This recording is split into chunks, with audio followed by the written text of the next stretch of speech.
Boa noite, queridos. Abram suas Bíblias no livro de Gênesis, capítulo 1. Eu vou começar uma série em cima do livro de Gênesis. Deixa eu orar antes de tudo, feche seus olhos mais uma vez. Senhor Deus, nós queremos colocar mais uma vez diante do Teu Espírito a Tua palavra. Pai, a Tua palavra fala que a Tua palavra jamais volta vazia. Eu sou testemunha, Senhor, de quantas e quantas vezes a memória da Tua palavra me salvou. A memória da Tua palavra me curou. A memória da Tua palavra me libertou, Senhor. Por isso, mais uma vez, Senhor, nessa noite a Tua igreja se reúne diante do Senhor, como eclésia, como corpo, famintos pela Tua palavra, esperando que dos céus o Teu Espírito fale ao nosso coração. Em nome de Jesus. Amém.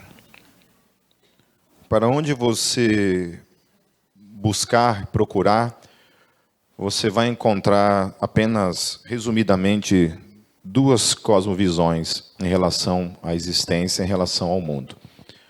Ou todas as coisas surgiram de Deus, o universo, toda a criação surgiu por um ato criador de Deus, ou todas as coisas surgiram daquilo que é impossível, do acaso. Não houve uma mente criativa, não houve um Deus criador que deu origem a todas as coisas. Então, tudo que há no universo, as leis da física, a forma como o universo funciona, as órbitas dos planetas, a Terra girando no seu eixo, as marés, o oxigênio. A ciência tem dito que mudanças mínimas nas leis do universo, não haveria possibilidade de ter nascido vida nesse planeta.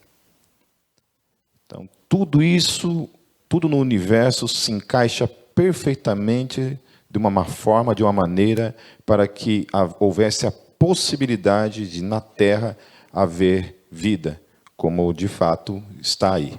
Somos eu e você e toda a criação. E daí surge toda a dificuldade de se encontrar vidas em outros planetas. Ainda que eu não tenha nenhuma dificuldade com isso, isso não muda em absolutamente nada a nossa cosmovisão, a nossa fé, a nossa teologia, caso um dia, de alguma forma, a ciência descubra vida em outros planetas. Amém. Deus queira que haja vidas em outros planetas.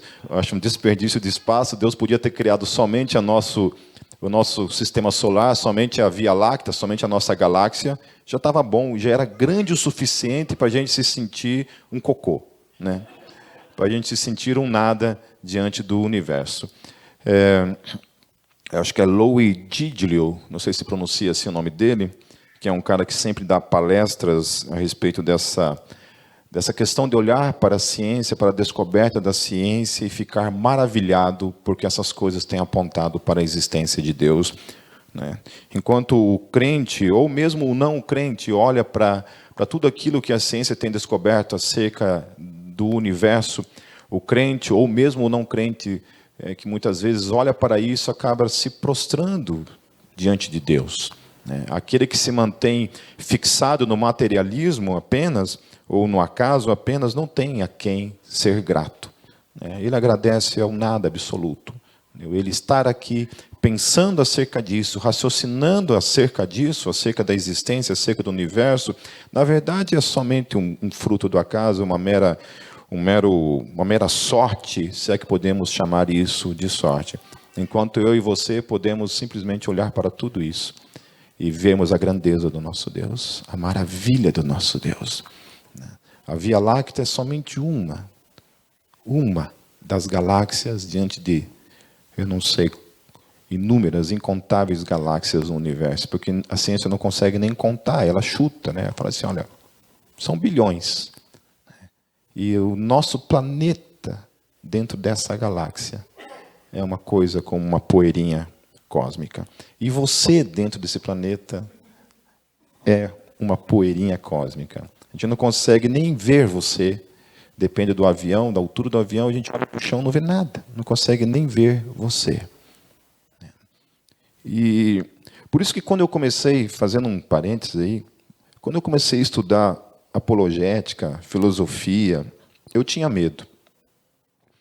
Tinha medo de estudar essas coisas, porque de alguma forma o meu medo se resumia em, de alguma forma, descobrir coisas que apontavam para a não existência de Deus e que de fato fossem coisas relevantes e que de alguma forma então eu chegasse à conclusão de que Deus não existe.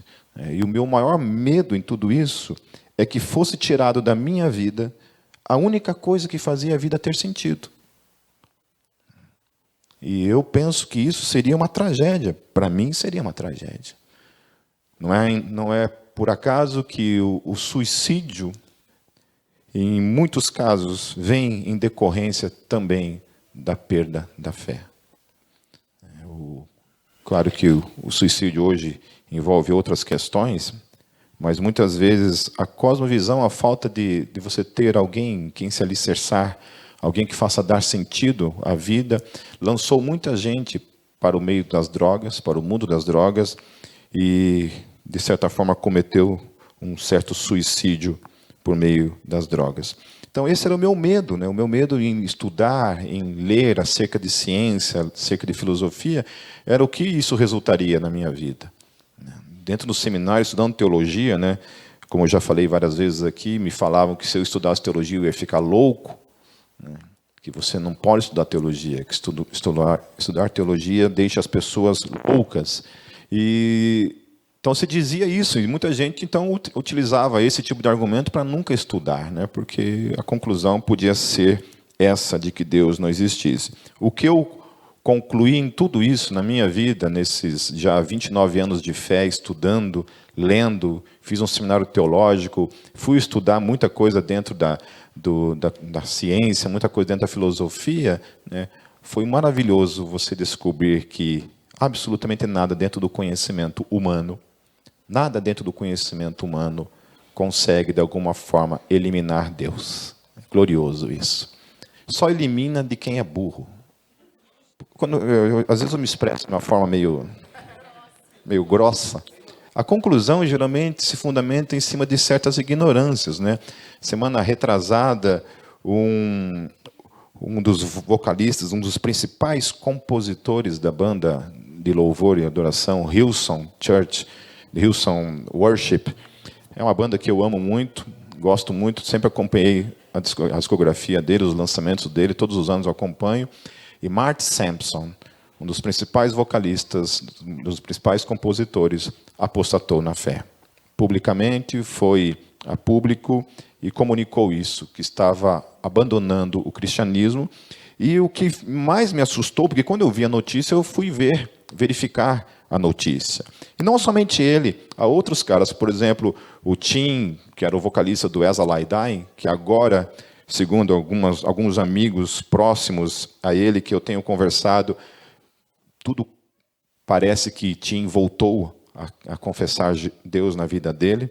Eu estou falando de pessoas que andam próximas a ele, ao Tim, vocalista do As I Lie Dying. O guitarrista da banda Tourniquet também, Gary Neri, também apostatou na fé. E o Gary Neri, inclusive, escreveu um livro refutando a fé cristã. E foi muito interessante ler a resenha de um ateu diante dos argumentos do Gary Neri. O ateu chamando os argumentos do Gary Neri de burro.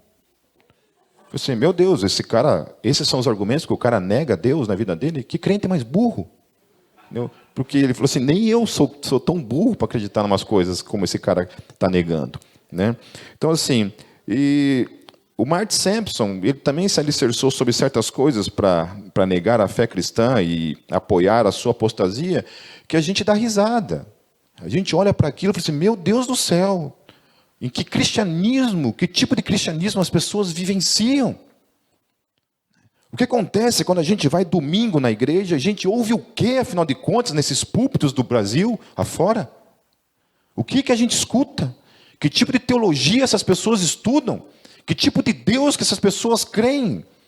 Porque argumenta duas coisas ali, principalmente, no que ele argumentou, e a mesma coisa que o Tim argumentou, a mesma coisa que o Gary Linnery também argumentou, e outros tantos que a gente vê apostatando na fé esse argumento. Duas coisas. O problema do sofrimento, o cara descobriu depois de 20 anos que existe sofrimento no mundo. Ele leu a Bíblia para fazer músicas de louvor e adoração e nunca leu na Bíblia Jesus morrendo numa cruz. O próprio Deus se lascando. Nunca leu a história de Jó? Nunca leu. Nunca leu. Aí o outro grande argumento é a questão das contradições da Bíblia. Eu preciso de alguém que me ajude a traduzir para o inglês todo o site da Descontrazendo Contradições. Tá bom? Amém. Já tem 3 aí. Quero ver, hein? Levanta a mão e eu te dar uma fotinha aqui. Ó. Porque é impossível, não dá para acreditar que ainda tem gente que se fundamenta nessas coisas para negar a Bíblia Sagrada. Então, para quem não sabe o que é isso, né? Depois você procure lá no site da Gólgota, ou só digite lá, Descontradizendo Contradições, você vai dar direto no meu site, no meu blog, que é um blog onde eu respondo todas as supostas contradições que os ateus levantam em relação à Bíblia Sagrada. Exatamente todas. Amém? Se tiver uma lá que eu não respondi ainda, me traga que eu vou ficar muito feliz. Eu vou ter um osgarmo de alegria. Porque faz muito tempo que eu não respondo esses tipos de argumentações aí. Dediquei muito tempo na minha vida respondendo isso, e volta e meia, há muitos anos atrás, aparecia uma ou outra que eu ainda não tinha respondido, mas provavelmente eu já respondi todas elas, ok? Com muita humildade no coração, falando isso. Então, só existe 2 tipos de... Nossa, nem comecei a ler o texto ainda aqui. Hoje vai ser... Hoje a noite é longa hoje. Então só existe 2 formas de você que fundamentam e nasce a cosmovisão dos seres humanos no planeta Terra. Ou Deus criou todas as coisas, o universo, mesmo que você possa apelar para a questão dos multiversos, ainda assim, ou Deus é eterno, ou o universo é eterno. Né? Agora que eu me tornei youtuber, quer ir para o céu, e se inscreve lá, dá um likezinho, e aperta o sininho lá. Amém? Eu juro para vocês que eu fui descobrir o tal do sininho essa semana, eu nem sabia para que servia aquela porcaria. Então vamos lá, quer ser salvo, meu querido? Tem que começar por ali.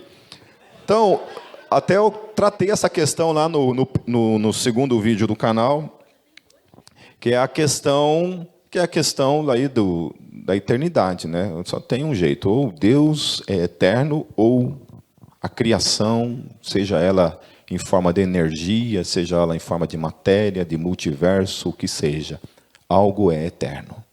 Algo é eterno. O grande problema das pessoas que negam Deus se refere a uma pessoa ser eterna.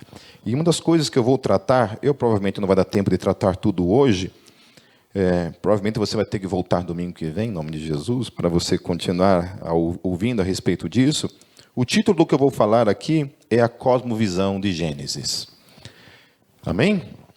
Então a gente vai tratar a respeito disso. Por que Deus, como Criador, é a única resposta plausível para que tudo faça sentido?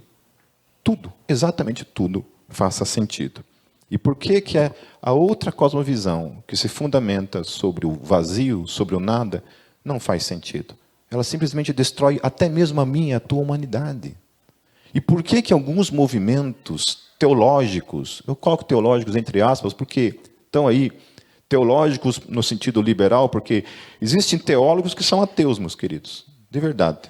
Ele acredita em Deus, sabe, mas o tipo de Deus que ele acredita, o Francis Schaeffer, ele denuncia esse tipo de teólogo, E, assim, Jesus, para ele, é só uma personificação de uma ideia, mas Jesus não é pessoa, não é histórico, não é alguém que entrou de fato no tempo e na história, que se fez carne. E a pessoa de Deus, então, é uma coisa assim, meio panteísta, né? Uma coisa assim, é uma energia. Eu estou falando de teólogo, não estou falando de gente que pertence ao hinduísmo, gente que pertence a qualquer outro tipo de religião, mas estou falando de supostos cristãos que trazem, né, algum tipo de informação a respeito da Bíblia Sagrada dentro de uma visão absolutamente liberal, onde a autoridade da Bíblia, a Bíblia perdeu em absoluto a sua autoridade. Então, antes de iniciar a leitura, guarde bem isso para você. A Bíblia, ela nos fornece conhecimento verdadeiro. Amém? Embora não exaustivo. Porque quando a gente vai procurar esse tipo de conhecimento nas Escrituras, se você procurar o conhecimento das Escrituras de modo exaustivo, você não vai encontrar. Amém? Você não vai encontrar. Mas ela fornece um conhecimento verdadeiro, ainda que não exaustivo. Então tem coisas ali que você pode beber e é suficiente para fundamentar a base da nossa cosmovisão, a base do nosso propósito de existir, do nosso propósito de viver nesse mundo. Porém, muitas coisas ali não são exaustivas e tudo isso está reservado para a eternidade. Aleluia. Amém? Amém? Não vejo a hora de ir para lá. Se bem que não tão cedo, mas não vemos a hora de ir para lá para ver o que realmente nos aguarda do outro lado da cortina. Amém? Gênesis capítulo 1, versículo 1, diz assim: no princípio, Deus criou os céus e a terra. Amém? Então a gente tem alguns outros textos que falam a respeito disso, né? Hebreus 11, 3 fala: pela fé entendemos que o universo foi formado pela palavra de Deus, de modo que o que se vê não foi feito do que é visível. Amém? Foi feito de algo que não é visível. Amém?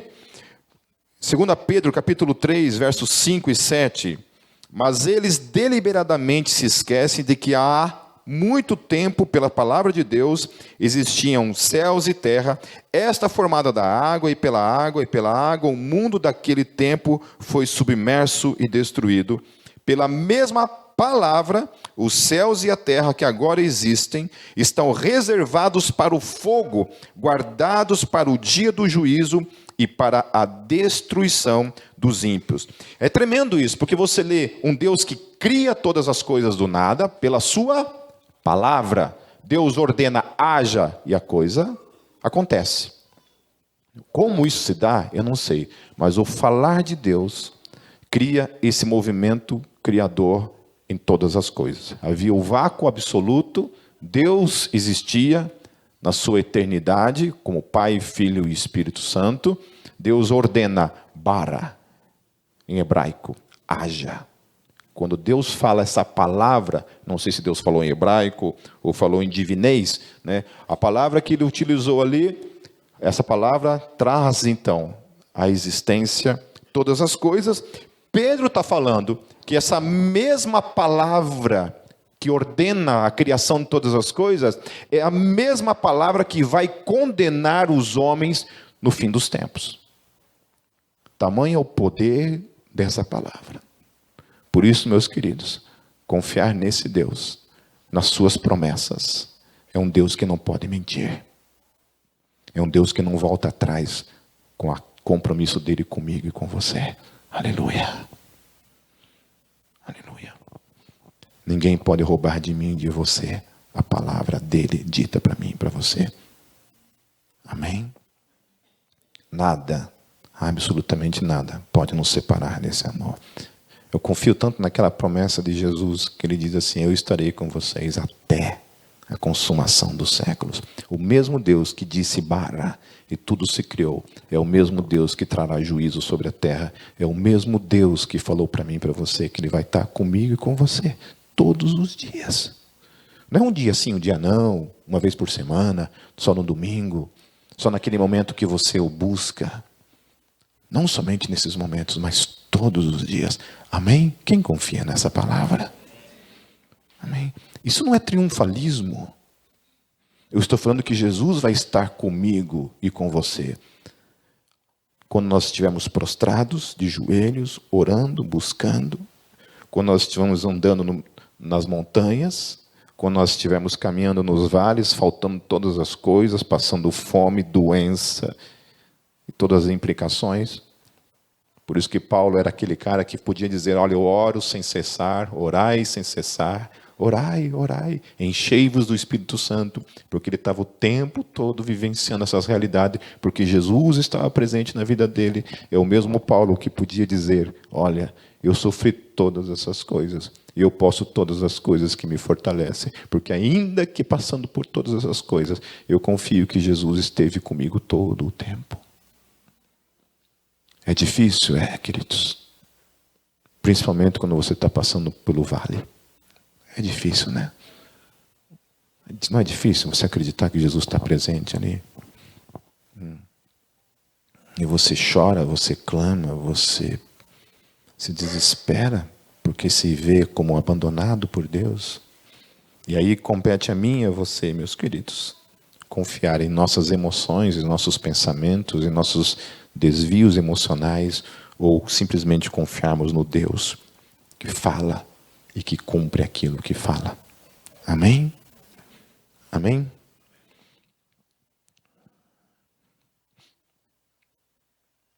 Nesse capítulo, no versículo 1, que propõe essa ideia de um Deus que cria todas as coisas, eu acho interessante, quando a gente olha para isso daqui, essas palavras que aparecem, dias, no capítulo 1 inteiro, essas palavras no hebraico, essa palavra pode significar dias de 24 horas, pode significar um período do dia, certo? 6 horas do dia pode significar. E esse período pode significar um período longo. Um período que não necessariamente seja, então, um período de 24 horas, e um período que cabe dentro de 1 hora, então, de 24 horas. Porque muita gente se perde ao tentar, então, explicar essa questão dos dias, né? Fala assim, como é que você pode acreditar na Bíblia que fala que Deus criou em 24 horas o universo, né? Ou seja, em uma semana Deus criou todas as coisas. Então, assim, uma das coisas que a gente aprende em teologia, por isso que a Bíblia ela é informativa, mas ela não é exaustiva, né? E essas palavras no hebraico, elas dão margem para isso. Ok? Eu não estou dizendo que Deus não pode criar o universo em 6 dias. Eu creio que Deus pode criar todas as coisas em 1/1000 de segundo. Eu creio nisso, no Deus Todo-Poderoso. A razão pela qual Ele fez dessa forma, eu não sei. Aprove Ele criar dessa forma. Amém? Isso não é um limite para o seu poder, simplesmente está dentro do querer dEle, da soberania dEle, fazer as coisas conforme Ele desejar fazê-lo. Amém?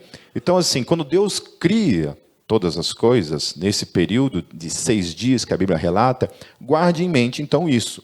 Quando alguém for abordar você com esse tipo de argumento para querer desfazer a verdade bíblica, você sempre responde da seguinte maneira, fala assim, olha, querido, Deus é todo-poderoso, então eu creio que Deus pode ter criado em um dia, mas, caso você não saiba, a palavra ali no hebraico para dia, no hebraico pode ser um período de 24 horas, pode ser um período dentro de um dia e pode ser um tempo indeterminado.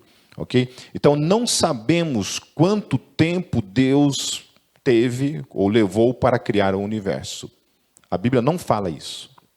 Ok? E os 6 dias da semana estão se referindo pontualmente à questão da criação do planeta Terra, a forma como Deus organizou o planeta Terra. Amém? Então a gente não vai aqui ficar entrando nesses tipos de detalhes e falando a respeito disso. Amém? Só para vocês entenderem essa questão do tempo, né, que muita gente divide ali o versículo 1, antes dos outros versículos, divide ele, coloca um intervalo entre o versículo 1 e o restante. Então eu posso dizer para vocês que isso de fato é possível. Amém? Entenderam? Amém? Hoje vai ser uma outra aula, né, que foi do domingo passado. Amém? Domingo retrasado. Então, a origem impessoal do universo, ela não explica a sua forma organizada nem a pessoalidade do ser humano. Então, para que eu e você nos vemos como pessoa, amém? Quando a gente olha para um ser humano, você vê uma pessoa. A importância do ser humano é tamanha que mesmo depois de morto você tem uma importância, ou não tem? Morto não tem importância? O que acontece quando alguém entre os nossos morre? A gente pega e joga em terra que nem um bicho no meio do mato? Joga na valeta? Não. Amém? Certo? Alguém pode simplesmente pegar um corpo e ocultar um corpo? Não. É crime ou não é? É ou não é, Tiago? Tiago que é advogado. Amém? Certo? É crime. Você não pode ocultar um corpo. Por quê? Porque o corpo humano, ainda que morto, ele tem o seu valor. É intrínseco o seu valor para nós humanos. Quando a gente descarta Deus dessa possibilidade da existência, nós estamos dizendo, então, que o nosso corpo, esse valor que nós damos para o corpo humano, não tem sentido algum. Porque o homem é só matéria, do contrário, nós deveríamos simplesmente enterrar os nossos mortos no meio do mato para servir como uma espécie de adubo, ao invés de ser, entre aspas, né, esse poluente que é a questão dos cemitérios, né, que muitas vezes um cemitério pode poluir as águas e tudo mais. Volto a falar, eu não estou falando que não estou dando importância para você o dia que você morrer, não é isso. Pode achar que eu vou enterrar você bonitinho, vou fazer extrema-unção lá no último dia, tá? E estamos juntos. Então, antes disso tudo, quando Deus diz, vou criar todas as coisas, Ele cria todas as coisas, o pessoal já existia. Amém? Deus era uma pessoa, ou, na ótica cristã, 3 pessoas. A grande dificuldade, eu não vou falar hoje, tentar descrever a Trindade, até porque ninguém consegue. Não vai ser o que vai descrever a Trindade. A ortodoxia, ela se fundamenta a defender essa questão da Trindade porque é uma questão revelada na Bíblia. Há divergências, há muita discussão em cima dessa questão acerca de Jesus. Jesus foi criado, os testemunhos de Jeová defendem que Jesus foi um ser criado. Isso não tem a menor possibilidade, segundo a revelação bíblica, isso não tem base alguma na Bíblia que diga que Jesus em algum momento foi criado por Deus. E a pessoa do Espírito Santo, então, é mais ainda confusa, porque por não ter supostamente um nome próprio, muita gente até descarta a pessoa do Espírito Santo, ainda que o Novo Testamento traga sobre a pessoa do Espírito Santo qualidades que são humanas. Por exemplo, ciúmes, intercessão. Já viu um passarinho intercedendo por alguém assim? Já viu? Uma girafa, já que está em moda falar de girafa. Já viram uma girafa na Amazônia orando por alguém? Não, né? Oh, agora o Exu sarcasmo desceu aqui. Você não vê, então, pessoas intercedem. Amém? Somente pessoas têm esse poder de interceder. Somente pessoas têm dentro de si esses sentimentos que a gente pode chamar de ciúmes. Amém? Certo? Ainda que a gente vê manifestações disso em animais. Mas a gente não pode ver isso acontecendo na impessoalidade, no vento. Amém? Como muita gente pega e se argumenta. Então, a discussão a respeito da Trindade, ela resulta muitas vezes em críticas infundadas. Amém? Eu já coloquei à prova, meu querido. Tudo isso que eu estou falando para você aqui já foi colocado à prova, não discutindo com pessoas leigas, discutindo com teólogos, discutindo com ateus, discutindo com testemunho de Jeová. Tudo isso que eu estou falando para vocês já foi colocado à prova. Geralmente, quando eu vou discutir questões de teologia, as pessoas, alguns vêm conversar comigo como se eu fosse um ignorante, que estivesse falando uma coisa que eu não tenho entendimento. Então, assim, praticamente tudo aquilo que eu creio, por causa da minha vida investida no debate, na apologética, praticamente tudo aquilo que eu creio já foi colocado à prova. Então, se eu continuo crendo, é porque até hoje ninguém me provou o contrário. Mas estou no aguardo. Não tenho nenhum problema de mudar de posição se alguém me mostrar o contrário disso. Inclusive, tem um texto que eu vou tratar, não sei se hoje ou domingo que vem, que falam um pouco a respeito disso, de algo, de uma posição que eu tinha e que eu voltei atrás. Amém? Que não é o calvinismo. Já pode tirar o cabelinho da chuva. Mas até isso pode ser uma possibilidade. Amém? Continuando, meus queridos, agora eu quero que a gente pule lá para o versículo 26.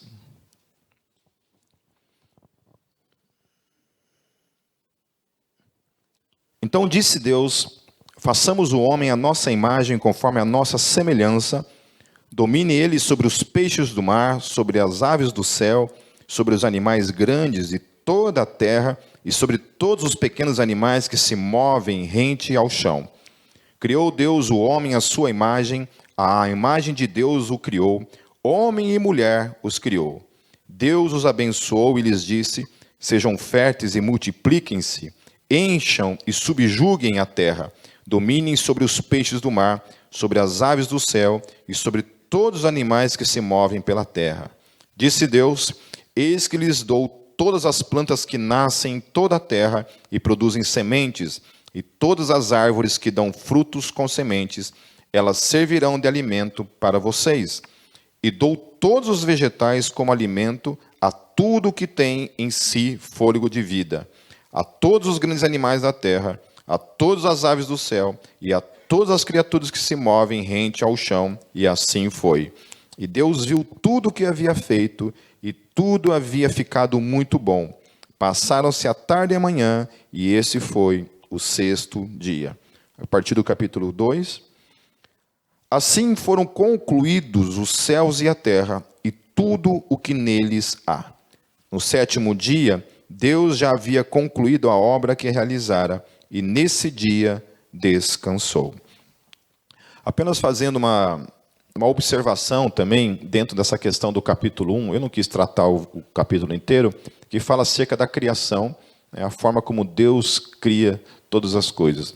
Existe uma ideia um pouco irreal de como as pessoas fazem uma leitura acerca daquilo que o criacionismo bíblico defende. Dentro da área da ciência, meus queridos, sempre quando eu dou aula de apologética, eu falo isso respondendo àquela questão da incompatibilidade entre fé e ciência, que muitas vezes as pessoas se utilizam para atacar a fé cristã. Então, muita gente não sabe disso, mas somente na área da ciência, isso que eu estou falando não é eu, o Pipe, um teólogo que defende, certo? Não é o filósofo fulano tal, não é o leigo tal, não é pastor que está defendendo esse tipo de coisa. Todas essas ciências que eu vou falar são defendidas por cientistas, ok? Guarda essa palavra, cientistas. Amém? Cientistas, pessoas que têm lá os seus doutorados, têm as suas teses defendidas, publicadas, escritores de livros na área da ciência, que se utilizam da ciência, não da Bíblia Sagrada, da ciência para apontar a existência de Deus por meio de conclusões que derivam de suas observações científicas. Entenderam isso?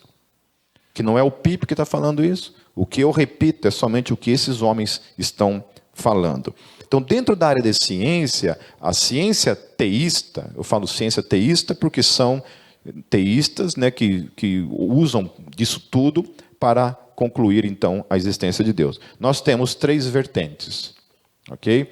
Temos o biólogos, ou o evolucionismo teísta, que são cientistas evolucionistas, que acreditam na teoria da evolução, conforme lá está descrita a teoria, acreditam em tudo isso, porém chegam à conclusão que foi Deus o iniciador de todas essas coisas, Deus é o processador da evolução, amém? Certo? Não vem compatibilidade alguma entre evolucionismo e criacionismo e a Bíblia Sagrada, está tudo certo. Amém? Certo? Existem milhares de cientistas que são evolucionistas e são teístas. Vai sair daqui uns dias um vídeo eu falando a respeito disso lá no canal, e eu vou passar no canal assim, alguns links de organizações científicas, certo? Com milhares de cientistas lá que acreditam na existência de Deus, acreditam no evolucionismo e não tem nenhum tipo de problema com isso. A segunda área da ciência que a gente denomina como ciência teísta vem do design inteligente, que hoje é o maior movimento teísta que tem crescido hoje no mundo todo, né?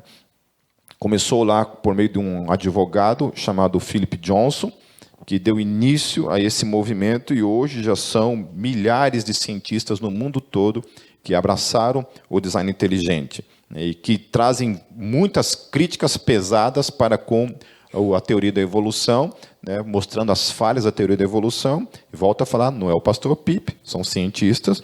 E, por último, o criacionismo bíblico, que é aquele que mais tem dificuldade, né, que mais enfrenta confronto por acreditar que o universo ou o planeta Terra é jovem, né? As estimativas que o criacionismo levanta acerca da existência do planeta Terra é de, no máximo, 15 mil anos.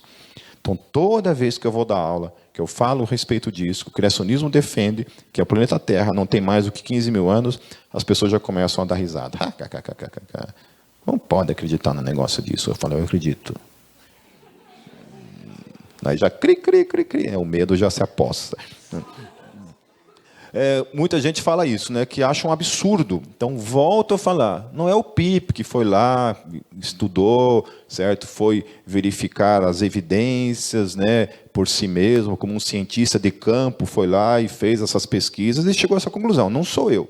Okay? Então, para você saber as razões, vá lá no meu blog, está lá, criacionismo. Você vai lá, clica lá, você vai ter lá centenas de artigos científicos, amém? Não é teológicos, não é o pastor Pipe defendendo. Centenas de artigos científicos defendendo que a Terra é um planeta jovem. Está lá. Amém? Vai lá em design inteligente, você vai ter lá também um monte. Vai lá em biólogos ou evolucionista teísta, vai ter um monte de artigos defendendo essas três ciências. Então, hoje, por isso que eu digo que, né, eu estava dando uma aula na Jocum de Maringá, e um rapaz que estava lá estudando era biólogo, estava se formando em biologia, e ele estava em crise, né, porque dentro da faculdade ele, né, não estava conseguindo entender e encontrar compatibilidade entre a ciência e a fé cristã, né? Aí eu comecei a perguntar para ele assim, mas o que você estudou a respeito do biólogos? O que você estudou a respeito do design inteligente? O que você estudou acerca de criacionismo? E ele falou, nada. Eu falei, então, querido, vai atrás, porque faz tempo, faz hora que não existe mais incompatibilidade entre evolucionismo e a fé cristã. Faz horas que tem muita gente que continua acreditando nas duas coisas e não enxerga incompatibilidade alguma entre as duas coisas. Apesar de que eu não sou, eu, Pipe, certo? Eu, Pipe, olhando para as três, não acredito na teoria da evolução. Eu, o Pipe. Amém? Se estiver rindo de mim por dentro, aí olha. Não ria, nem por dentro. Assim. Eu, o Pipe, não acredito na teoria da evolução. Pipe, não é questão de acreditar, é questão de fato. Pode usar a palavrinha que você quiser. Amém? A mim não me convence. Então, vamos lá. E aí, mas está aí, entendeu? Se alguém de vocês chegar para mim, Pipe, eu acredito fielmente na teoria da evolução e continuo crendo em Deus. Amém. Está tudo certo. Amém? Você não vai para o inferno, né, porque não acredita nas mesmas coisas que eu, né? Não vai para o inferno, mas não brinque o negócio, entendeu? Amém? Se fosse você, eu não confiava muito no que eu estou falando. Continuando no versículo 2. No 7º dia, Deus já havia concluído a obra que realizara, e nesse dia descansou. Abençoou Deus o 7º dia e o santificou, porque nele descansou de toda a obra que realizara na criação. Esta é a história das origens dos céus e da terra, no tempo em que foram criados, quando o Senhor Deus fez a terra e os céus. Então o Senhor Deus formou o homem do pó da terra e soprou em suas narinas o fôlego de vida, e o homem se tornou um ser vivente. Ora, o Senhor Deus tinha plantado um jardim no Éden, para os lados do leste, e ali colocou o homem que formara. O Senhor Deus fez nascer, então, do solo do tipo de árvores agradáveis aos olhos e boas para alimento. E no meio do jardim estava a árvore da vida e a árvore do conhecimento do bem e do mal. O Senhor Deus colocou o homem no jardim do Éden para cuidar dele e cultivá-lo. E o Senhor Deus ordenou ao homem: coma livremente de qualquer árvore do jardim, mas não coma da árvore do conhecimento do bem e do mal, porque no dia em que dela comer, certamente você morrerá.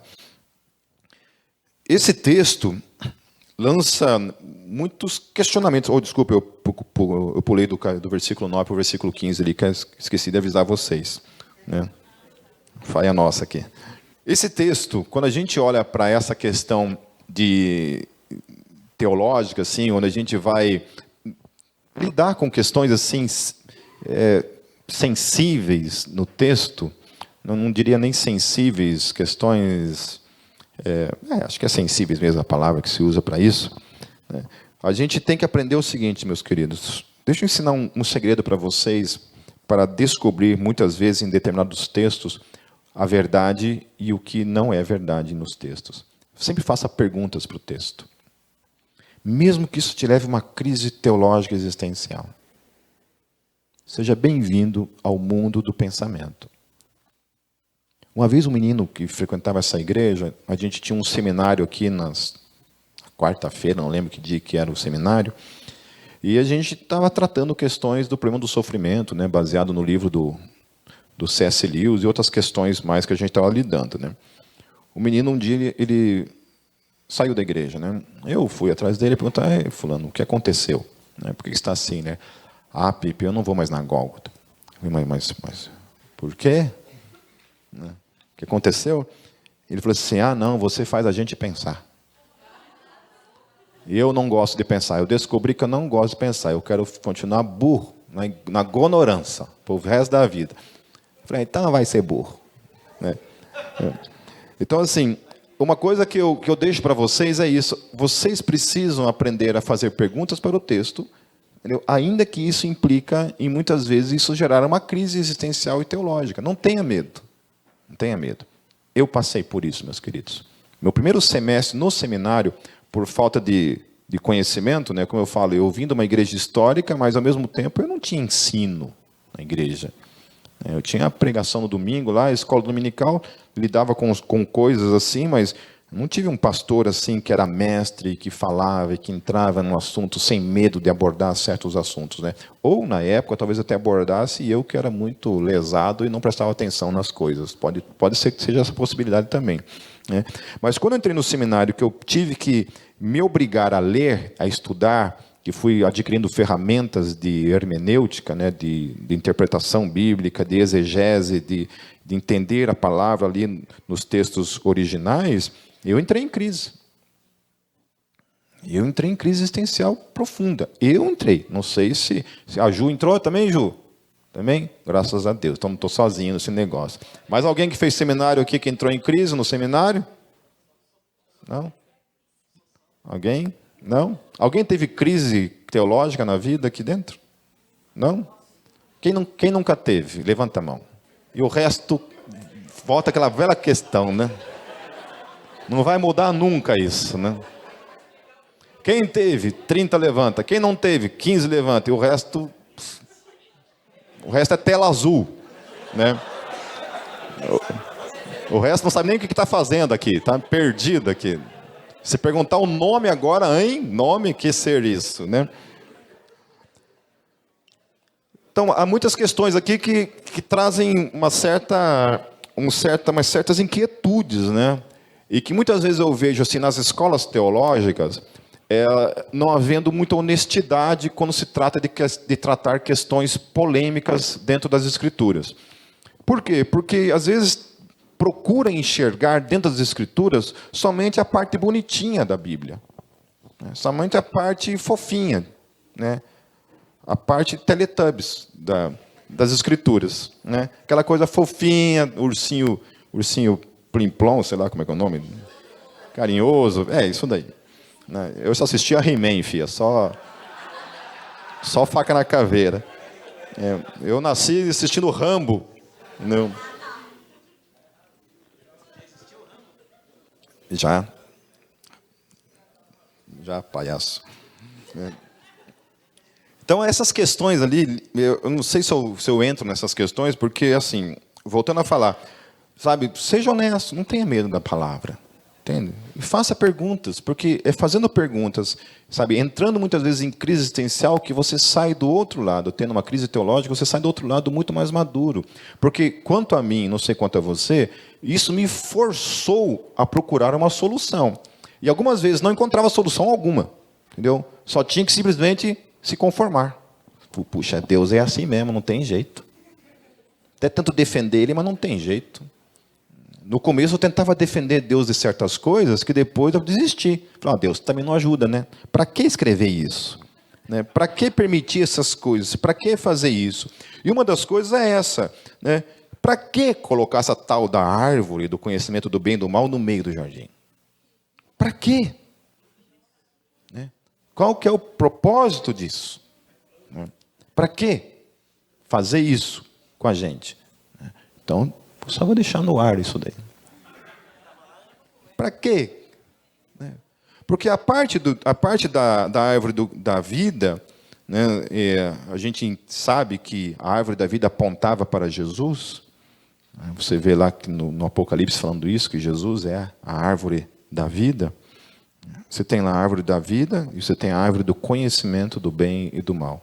Quando você vê a descrição dessa árvore como conhecimento do bem e do mal, conhecimento do bem e do mal, olhando para isso, você vê que a fé cristã e a vida em Deus não se fundamenta sobre questão moral, sobre questão ética, sobre questão do bem e do mal. A vida cristã se fundamenta sobre a vida, e essa vida é Jesus. Quem vai para o céu não é quem é perfeito moralmente falando. Quem olha para o bem e o mal e simplesmente obedece na íntegra todo o bem. Não são essas pessoas que vão para o céu. Tem gente que fala assim, eu vou para o céu, por quê? Porque eu não faço nada de errado. Não, você é o contrário. Você é uma pessoa assim que é pior ainda. Não vai para o céu, vai para o colo de Satanás sem ter feito nada errado, que é pior ainda. Porque aquele que foi para o colo de Satanás foi porque, né, aproveitou a vida. Entendeu? Mas foi bonito. Né? Foi abraçando o diabo mesmo a vida inteira. Né? Esse lambeu o chão do Satanás e foi assim, agarrado no colo, na cauda do Satanás. Entendeu? Agora, esse que se diz bonzinho, que acha que vai para o céu porque nunca fez nada de mal, vai para o inferno, coitado desse burro. Entendeu?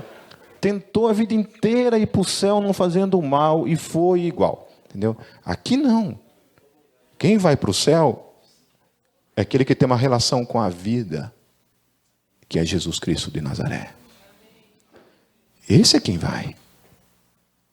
Quem tem uma relação com a própria vida. Não é isso que 1 João fala? O apóstolo João, quando está descrevendo ali, ele fala assim que nós vimos a vida, nós tocamos a vida, a gente dormiu junto com a vida, a gente comeu, a gente caminhou, a gente falou, a gente abraçou, a gente beijou a vida, que é Jesus de Nazaré. Por isso que você tem vida, e vida eterna. Amém? Sabe, queridos, só pode dar eternidade quem é eterno. É por isso que eu creio que Jesus é eterno. É por isso que eu creio que Jesus é Deus. Porque só pode dar eternidade quem é eterno. Por isso que Jesus pode te dar a vida eterna, porque Ele é Deus. O mesmo Deus que disse, haja, e todas as coisas vieram a existir, o mesmo Deus que um dia, pela sua própria palavra, vai condenar todo o universo, todos os seres humanos que não têm a vida. É o mesmo Jesus que habita em mim e em você. E se Ele disse, por meio da sua palavra, da sua boca, não o Pipe e ninguém mais, mas da própria palavra do Senhor Jesus, Ele disse que todos aqueles que creem têm a vida eterna. Aleluia. Você tem a vida eterna, meu querido? Ainda que a gente seja um bando de frouxo, que se acovarde diante da vida, diante da morte, diante de tantas coisas que a vida nos traz, nós temos a vida eterna. Essa é a garantia em mim e em você. Quando me perguntam assim, mas como é que você pode ter a certeza da salvação? Isso é um pouco de arrogância. Não. Eu não tenho certeza baseada em mim mesmo. Eu tenho certeza e convicção baseada naquele que prometeu. Não é uma questão de confiar em mim, nas minhas sensações, nos meus sentimentos, até mesmo na minha própria fé. Não é uma questão disso. É uma questão simplesmente de confiar naquele que me prometeu. Que disse que, se eu cresce, se você cresce, nós teríamos a vida eterna. Aleluia. Ou nós estamos equivocados, e Jesus está mentindo. Ou nós temos, por meio da fé, a convicção nessa promessa. Aleluia e amém. Amém, querido? Você tem convicção de que você tem a vida eterna? Levante a sua mão. Quem não tem? Ou ainda bem que ninguém levantou. Aleluia. Aleluia. Então fica essa questão, né, do porquê que Deus permite a existência dessa árvore ali, né? Não vou responder isso hoje, apenas deixar a questão da dúvida no coração de vocês e bora estudar. No versículo 17 também, ele fala a respeito dessa questão. Já estou encerrando, meus queridos. Domingo que vem eu continuo, tá? Apenas tratar mais uma questão do versículo 17, que fala a questão de que Deus fala, olha, mas não coma da árvore do conhecimento do bem e do mal, porque no dia em que dela comer, certamente você morrerá. E aí eu já vi gente argumentando contra esse texto, falando o seguinte, que Deus fala, no dia que você comer, você morrerá. Adão morreu no dia? Não. Argumentando que se Adão não morreu no dia, então Deus errou na previsão aqui, né? A profecia de Deus aqui está meio equivocada. Mas a verdade é que Adão morreu naquele dia. Volta a falar, vida é quem? Jesus. Quando Adão opta pela árvore do conhecimento do bem e do mal, e não pela árvore da vida que representava Jesus, Adão opta pela morte. Opta por uma vida sem Deus, sem Jesus. Por isso que Paulo pode falar assim, porque em Adão todos pecaram, e porque todos pecaram, todos estão separados da glória de Deus. Começa ali o problema todo. Todos nós estamos separados da glória de Deus por causa de Adão. Todos caíram. No capítulo 1, ele vai falar ainda mais coisas, né, que vem ainda lá em Romanos, no capítulo 1, Paulo vem falar a respeito de outra questão ainda, que além de terem caído, o homem ter caído em Adão, já nascer nessa condição, ali Paulo fala que ainda Deus parece que dá a ele a natureza como uma forma do homem olhar para a natureza, e ainda isso aponta para Deus. É como se o homem ainda tivesse uma opção de, por meio da natureza, ele se voltar para Deus. Aí Paulo termina o capítulo 1 falando assim, mas os homens olharam para tudo isso e optaram por adorar a quem? A Deus? Não. A criatura. Fazendo ídolos de toda sorte. Nós somos uma porcaria. A gente é uma porcaria, meu querido. A gente não ama a Deus. A gente não quer nada com Deus. Se colocar na nossa vida Deus e um prato de pecado, a gente opta pelo prato de pecado. E aí, para nossa sorte, nós temos um Deus rico em graça, que olha para a nossa incompetência, olha para a minha e para a tua incompetência, e derrama da sua graça na nossa vida, ao ponto de nos prostrar de joelhos. Porque Ele nos amou primeiro, nós podemos amá-lo. Uma vez defendendo essa questão da liberdade do homem, alguém argumentou a respeito do amor. Que só é possível amar quando você tem liberdade. Isso também é verdadeiro. Por quê? Porque Deus te ama, porque Deus te amou primeiro, porque Deus me amou primeiro. Deus precisa primeiro me tornar livre. Porque uma vez livre, eu posso amá-lo verdadeiramente. Porque ele me amou primeiro. Aleluia. Porque se for esperar, eu do nada, lá na minha vida de pecado, do nada brotar em mim um tipo de amor por Deus, sem que Deus me ame primeiro, isso nunca teria acontecido. Nem na minha vida e nem na tua vida. Alguém acredita realmente que um dia do nada você estava em casa assim, de repente você estava lá naquela vida de pecado e brotou um amor por Deus do nada? Estou apaixonado por Jesus. Acordei cheio de amor para dar para Jesus hoje. Acho que foi assim? Não, quando você ouviu do Evangelho, meu querido, daquilo que Jesus fez por mim e por você naquele dia, o choque da graça com o meu pecado, entender que Deus havia me amado, porque Ele me amou primeiro, eu tive a revelação. E aquilo gerou em mim um constrangimento e fez nascer na minha vida e na tua vida um amor por Deus. Ainda que o meu amor por Ele e o teu amor por Ele seja um amor tão porcaria, né? No dia a dia. Porque a gente troca Deus o tempo todo por coisas fúteis, coisas banais no dia a dia. Mas ainda assim, só é possível que ainda que nosso amor seja esse amor delimitado por nós mesmos, nós só o amamos porque Ele nos amou primeiro. Nós só temos vida porque Ele é a vida.